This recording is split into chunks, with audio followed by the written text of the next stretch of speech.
Ah, petit príncep, així de mica en mica he comprès la teva petita vida enyoradissa.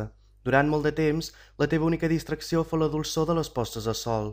Vaig conèixer aquest nou detall al quart dia, al matí, quan em digueres: m'agraden molt les postes a sol, anem a veure'n una. Hem d'esperar. Esperar què? Que el sol es pongui. De primer et vas quedar sorprès, després et burlares de tu mateix i em vas dir: sempre em sembla que encara sóc al meu país. És clar, quan als Estats Units és migdia, tothom sap que el sol es pon a França. Si poguéssim anar a França en un minut, podríem veure la posta del sol. Malauradament, França és molt lluny, molt lluny.